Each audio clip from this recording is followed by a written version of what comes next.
I talk about dressage in an artistic sense versus a competitive sense.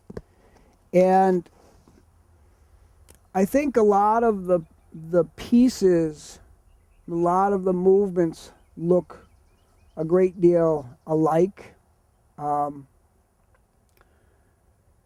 In the artistic sense, I'm acutely focused on how the horse feels about what he's doing, how flexible he is, how his back functions or doesn't function, the changes in flexibility, the changes in energy in the horse.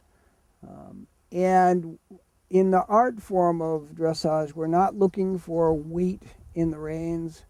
We don't want it is not necessary for what we do to have weight in the reins or heaviness in the reins or tightness in the reins, although intermittently there's different connections until a horse develops, and academically and physically.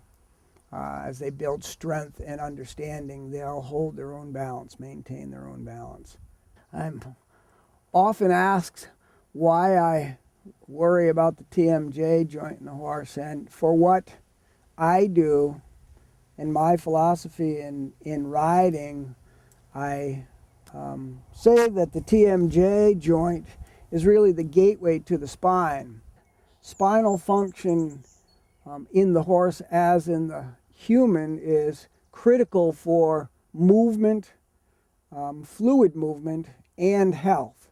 I think that if a well-schooled horse isn't healthy because their back is locked up, I think the schooling is limited at the very least. I think if a horse is schooled perhaps a bit less, but is healthy in the back, they're a much healthier horse.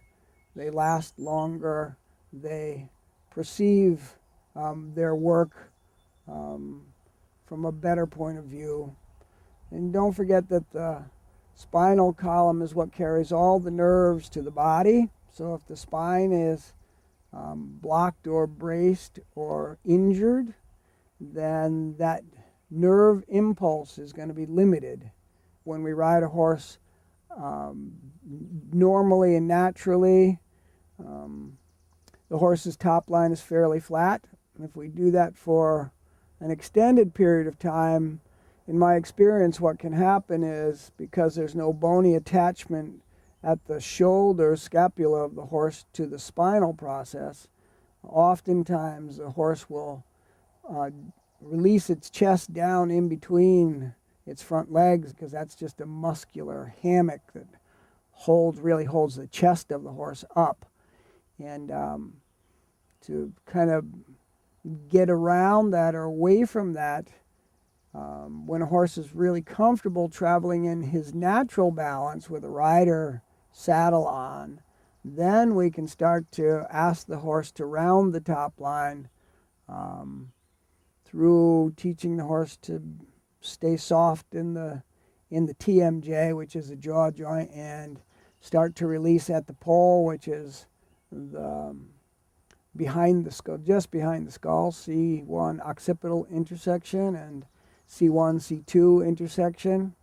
And what that does in essence is allows the back to lift a little, and that in conjunction with a little deeper engagement of the hind legs through lateral movement, shoulder in, haunches in positions, so that the horse develops the correct muscles for being able to lift and carry in lightness. Having spoken about the spine and tightness in the back or brace in the back, we either have a habitual holding in the horse's back, which is sometimes because the horse is trying to protect their body in some way.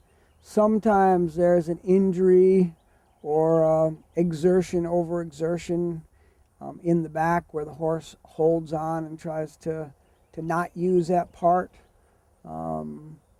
And sometimes it's just plain fatigue. The more we're aware of that, wherever it is in the back, whether it's upper back, lower back, middle back, or even base of the neck in the neck, all of those bracings in the spine limit the fluidity of the movement, also limit the nerve impulse from the brain to the body to some degree. So I focus on that a great deal and try to help my horse learn to and develop through those kind of braces.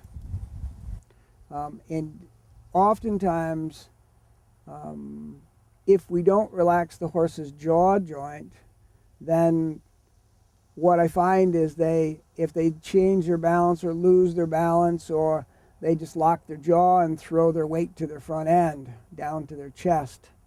And if they're soft in the jaw, then they just articulate the jaw very gently, and if they're educated through the poll and in the neck, they'll just flex their head and their neck very softly, and then they're able to readjust their balance quite easily without throwing their weight to their forehand as much. And that, again, is a developmental process, so it'll get better as the horse is stronger and more educated. You know, when we're talking about the back, we're really talking about how the energy that supports life runs through the spine. And I think of the spine as a highway or a river.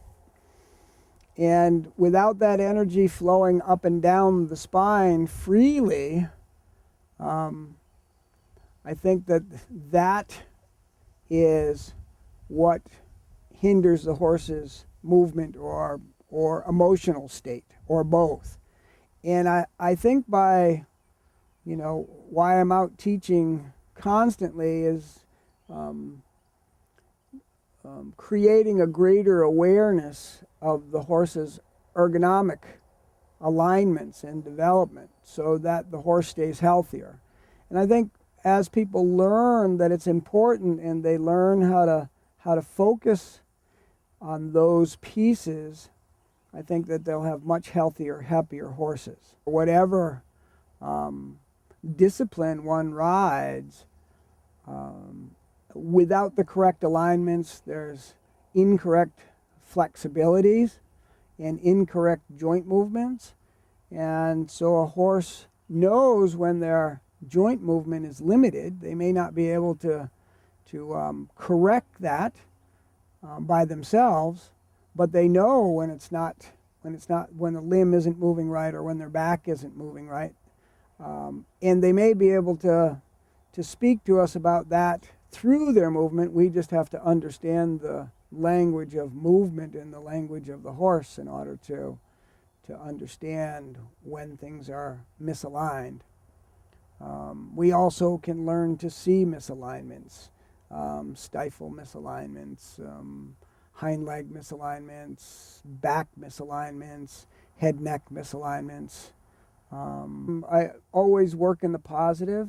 I never work in the negative with a horse.